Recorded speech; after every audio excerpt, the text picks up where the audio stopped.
Hi viewers, welcome to our channel. ప్రస్తుతం మనతో పాటు సీనియర్ జర్నలిస్ట్ జయదేవ్ గారు ఉన్నారు. వారితో ఒకసారి మాట్లాడదాం. సార్ నమస్కారం. సార్ టీడీపీ పార్టీ నుండి మహాసేన రాజేష్ గారికి టికెట్ దొరకడం చూసాం సార్. ఇది ఒక అద్భుతమైన నిర్ణయం అని చెప్పుకోవచ్చు టీడీపీ పార్టీ నుంచి. కానీ మహాసేన రాజేష్ గారు మరి తనకి ఇచ్చిన స్థానం నుంచి గెలవగలడా, ఆ సామర్థ్యం తనకు ఉందా అంటే మామూలుగా మనం చూస్తూ ఉంటాం అభ్యర్థులు అక్కడ ఆ నియోజకవర్గంలో డబ్బులు ఖర్చు పెట్టాల్సిన అవసరం అయితే వస్తుంది. మరి రాజేష్ గారు అంత ఖర్చు పెట్టగలరా? మీ ఒపీనియన్ సార్ దీనిపైన? అంటే ఆయన అర్హుడా కాదా అని మీరు అడగలేక తిప్పి అడుగుతున్నారా ఏంటి? అర్హుడా అని కాదు సార్, అర్హుడే అని అంటున్నాం. అర్హుడే, మరి అందుకే ఇచ్చారు. ఎలా గెలుస్తారా అనేది తర్వాత విషయం. బట్ గెలిచే సత్తా ఉన్న నాయకుడే. ఇవాళ రేపు అభ్యర్థికి మొట్టమొదటిది ఏమిటంటే వాక్చాతుర్యం అనేది చాలా ఇంపార్టెంట్. ఏ అభ్యర్థికైనా, ఎక్కడి నుంచి పోటీ చేసే వాళ్ళకైనా ఆ వాక్చాతుర్యం, మాట తీరు అనుకుంది. రెండవది ప్రజల వద్ద ఉండే ఆదరణ.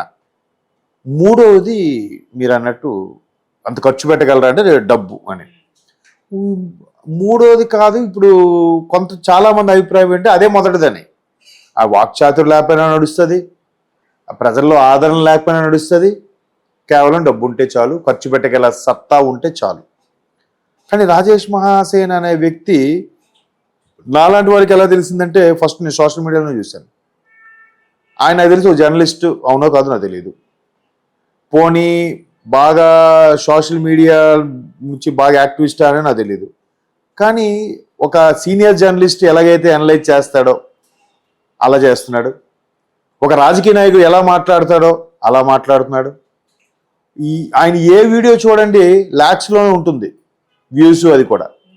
సో ప్రజలందరికీ చేరువవ్వాలి, చెయ్యాలి అంటే పార్టీకి సంబంధించి ఇట్లాంటివి కూడా అవసరమే. మంచి కార్యక్రమాలతో పాటు మంచి వక్తలు, వక్తలు అంటే బాగా మాట్లాడేవారిని, మంచి వక్తలతో పాటు మంచి లీడర్షిప్ క్వాలిటీస్తో పాటు ఇవాళ రేపు ప్రతిదీ కూడా సోషల్ మీడియా ద్వారానే ఎక్కువగా స్ప్రెడ్ అవుతుంది, ఎక్కువగా పబ్లిసిటీ అవుతుంది, ఎక్కువగా అడ్వర్టైజ్మెంట్ అవుతుంది, ఎక్కువగా ప్రతిదీ సమాచారం రీచ్ అవుతుంది. నాకు తెలిసి ఈ శాటిలైట్ ఛానల్స్ ఎంతమంది చూస్తున్నారో నాకు తెలియదు, రేటింగ్ పర్సన్ ఎంత పడిపోయో నాకు తెలియదు. కానీ సగటు మనిషి ఇవాళ మీరు ప్రతి 10 మందిలో 5గురు సోషల్ మీడియా అంటే యూట్యూబ్ని అరచేతిలో ఫోన్ని చూసి ఫాలో అవుతున్నారు. అవునా కాదా? I'm right are wrong? అంటే ఇందులో కొంత అవాస్తవాలే కూడా క్రియేట్ చేసి పెడుతున్నారు, అది పక్కన పెట్టండి. కానీ ఎక్కువగా దీని నుంచి ఇంపాక్ట్ అవుతున్నారు. అలాగా టీడీపీ వ్యవస్థని కానీ టీడీపీ కార్యకర్తలు కానీ ఆ స్థాయిలో ఇంపాక్ట్ చేసిన వ్యక్తి రాజేష్ మహాసేన అని చెప్పొచ్చు. ఎందుకంటే వైసీపీకి సంబంధించి చాలా సోషల్ మీడియాకి సంబంధించి నేను చూసి అబ్జర్వ్ చేశాను. బట్ టీడీపీకి ఫేవర్గా అవతల పార్టీని దుయ్యబట్టేలాగా, చెడుగుడు ఆడుకునేలాగా వీడియోస్ చేసి పెట్టడంలో రాజేష్ మహాసేన గారు దిట్ట. సో అటువంటి వాడికి ఇవ్వడం అనేది ప్లస్ అని నా ఫీలింగ్. ఎందుకంటే లోకేష్ గారు ఏదైతే యువగలం పాదయాత్రను స్టార్ట్ చేసిన ప్రతిసారి కూడా ఆయన ప్రతి మీటింగ్లో కూడా కాన్సన్ట్రేట్ చేసి చెప్తే కాన్సెప్ట్ ఏంటంటే, ఈసారి తెలుగుదేశం పార్టీ యువతకి పెద్ద పీట వేయబోతోంది. యువత ఇన్ ద సెన్స్ యువకులని కాదు, అంటే రాజకీయాల్లోకి వస్తే నాకు తెలిసి 25 నుంచి 40 లోపల ఉండే వాళ్ళందరూ యువత లెక్కే. అటువంటి నిర్ణయాలు తీసుకునే వాళ్ళు కావాలి, అగ్రెసివ్గా పనిచేసే వాళ్ళు కావాలి. పార్టీ కోసం విసిగిపోయి అబ్బా ఇంకా చాలు, వాళ్ళకి 2 మీటింగ్లు అయ్యాయి చాలు, 3వ మీటింగ్ రేపు పెట్టుకుందాం అనుకునే వాళ్ళు కాకుండా ఇవాళ 10వ మీటింగ్ అయినా అదే ఉత్సాహంగా మాట్లాడే వ్యక్తులు ముఖ్యంగా కావాలి. పార్టీ కోసం పాటుపడే వ్యక్తులు కావాలి. అటువంటి యువగలంలో అటువంటి యువకులు కానీ ఆ గ్యాదర్ అయితే వాళ్ళ వెనక కొన్ని 100 మంది యువకులు వచ్చే అవకాశం ఉంది అలా. సో రాజేష్ మహాసేన అనే వ్యక్తికి ఇవ్వడానికి ఆయన అర్హుడని అంటున్నాను.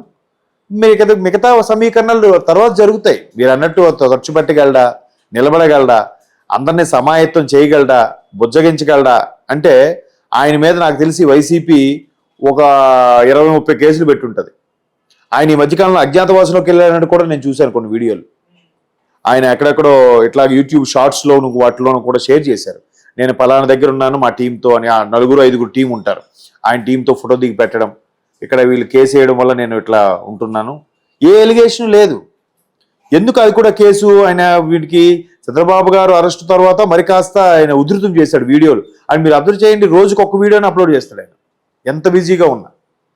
తర్వాత మహానాడు లాంటి కార్యక్రమాల్లో హాజరైనప్పుడు కూడా ఆయన ఏంటి ఆ పై ఎలా ఉండాలి, ఏం మాట్లాడాలి, మమ్మల్ని ఇంతగా అవమానపరుస్తారా, ఎంతగా చేస్తారా అని వైసీపీ మీద దుయ్యబట్టాడు.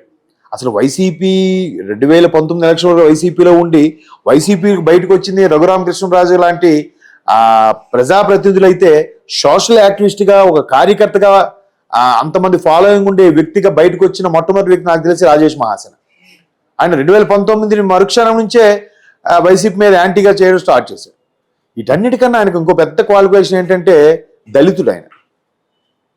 ఆయన గర్వంగా చెప్పుకుంటుంటాడు. ఆయన చెప్తూ మాలాంటి దళితులకి చాలా అన్యాయం జరిగింది, ఎక్కడెక్కడ ఏం జరిగింది అనే దాని మీద కూడా ఆయన ఒక వీడియో చేసి పెట్టాడు.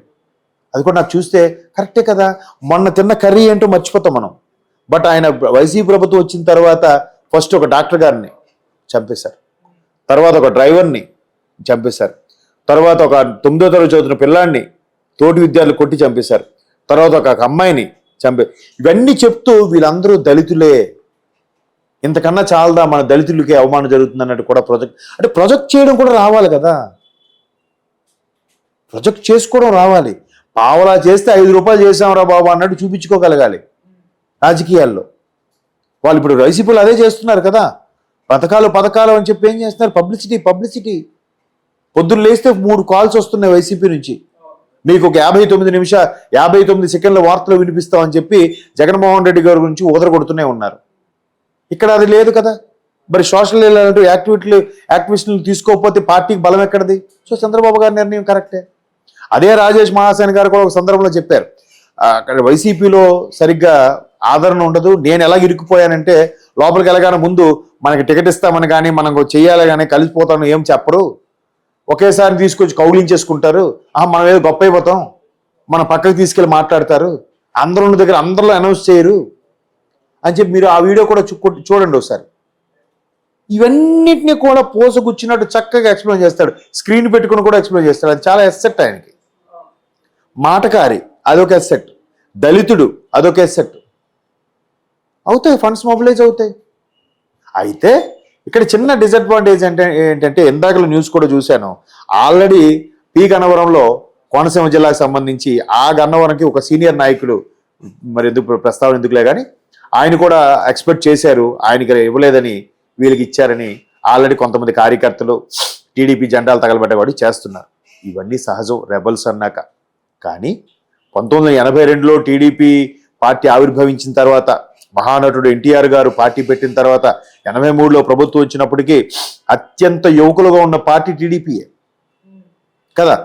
ఆ టీడీపీ ఇప్పుడు మరలా సీనియర్ ఉండిపోయారు అనుకునే నేపథ్యంలో ఇప్పుడు అందరినీ యువరక్తాన్ని ఏదైతే లోకేష్ పాదయాత్రలో పదే చెప్పారో యువకులకి ఛాన్స్ ఇవ్వబోతున్నామని, 94 మంది డిక్లేర్ చేసిన అభ్యర్థుల లిస్టులో 24 మంది యువకులు ఉన్నారు. ఆ 24 మంది కూడా మొదటిసారి అసెంబ్లీలోకి వెళ్ళబోయే యువకులు. అందులో ఈ రాజేష్ మహాసేన ఒకరు. ఇప్పుడు అంతేకాదు గ్రాట్యుటీ సభ పెట్టారు ఇక్కడ మన గచ్చిబౌలి స్టేడియంలో చంద్రబాబు గారి గురించి. అప్పుడు కూడా చాలా బాగా ఆయన వచ్చాడుగా, అక్కడి నుంచి వచ్చి మరి మాట్లాడాడుగా. అక్కడ నుంచి ఎంతమంది సోషల్ యాక్టివిస్టులు వచ్చారు, మాట్లాడారు. సో అది కావాలి మనిషికి. తర్వాత ఆయనే రాజేష్ మహాసేన గారు కూడా ఒకసారి చెప్పారు, ఈయన చంద్రబాబు గారు అరెస్ట్ తర్వాత స్వయాన చంద్రబాబు గారు భార్య ఆవిడ భువనేశ్వర్ గారు మామూలుగా నిరసన ర్యాలీలో తెలియజేస్తున్నప్పుడు ఈయన ఎక్కడో వెనక్కుంటే పిలిచి మరీ ఆయనకి భుజం తెచ్చి మీలాంటి వాళ్ళు మాకు పార్టీకి కుటుంబానికి అవసరం అమ్మా అని కూడా చెప్పారట. అంతేకాదు నేను ఎక్కడో ఆవిడ ఎంతవరకు ఎప్పుడు కలవలే, ఎప్పుడు చూడలే, కానీ అట్లా చేసే ప్రక్రియని భుజం తట్టి మెచ్చుకోవడం కూడా గొప్ప విషయం కదా. ఇప్పుడు ఆఫీస్ బాయ్ ఉంటాడండి, ఆఫీసుల్లో వాళ్ళు మనం చెప్పింది అరే వాటర్ తేరా, అరే టిఫిన్ తేరా, అరే బాబు ఇత్తారా అన్నీ చేస్తాడు. మన తేలపై ఏంటబ్బా ఇలా తెచ్చా ఉంటాం. అదే బాగున్నప్పుడు అదే చిన్న బాగుందిరా నువ్వు తెచ్చింది అని ఒక చిన్న ప్రశంస ఆడికి ఎంత ఉత్సాహాన్ని ఇస్తుంది, ఆ రోజంతా ఎంత యాక్టివ్గా పనిచేస్తాడు. కార్యకర్త కూడా అదే ఎక్స్పెక్ట్ చేస్తాడు. కార్యకర్తలు కూడా అదే చెప్తున్నాడు, బాబు మన దళితులకు అన్యాయం జరుగుతుంది, ఇక్కడ ఉంటేనే న్యాయం జరుగుతుంది, ఏది కార్పొరేషన్లు అన్నారు, అదన్నారు, ఇదన్నారు, ఏమైనా చేశారా? ఏమీ చేయలేదు. ఇప్పుడు అందుకు బాబు గారు నమ్మాను. చూద్దాం, ఇది కూడా అనుకున్నాను, ఇది కంప్లీట్ డిఫరెంట్ ఉంది, అలా లేదు, వైసీపీ లాగా లేదు, ప్రయారిటీ ఉంది. ప్రయారిటీ ఉంది కాబట్టి మహానాడులో మాట్లాడడానికి ఛాన్స్ ఇచ్చారు. ఆయన సోషల్ మీడియా యాక్టివిస్ట్గా ఉన్నప్పుడు చాలా బాగా ఇది చేశారు. ఈయన యాక్టివిస్ట్కి ఒకనొక సందర్భంలో పవన్ కళ్యాణ్ గారు కూడా ఫోన్ చేసి ఆయనకు ప్రశంసించారంట. అది కూడా మనకి ఆడియో లింక్స్ బయటకు వచ్చాయి కదా. మరి ఇంత యాక్టివ్గా చేయకపోతే ఒక వేరే పార్టీ అధ్యక్షుడు ఫోన్ చేసి చెప్తారు ఈయనకి. సో ఇవన్నీ అసెట్స్. ఈ అసెట్స్కి అసలు అసెట్ మీకు ఆడేవాళ్ళు మీకు వస్తుంది. అది ఎవరైతే ప్రభుత్వ వ్యతిరేక విధానాలతో విసిగిపోయినారో వాళ్ళందరూ కూడా ఫండ్స్ మొబిలైజ్ చేసి ఇస్తారేమో, లేకపోతే ఈయనకి వేరే ప్లాన్ ఉందేమో.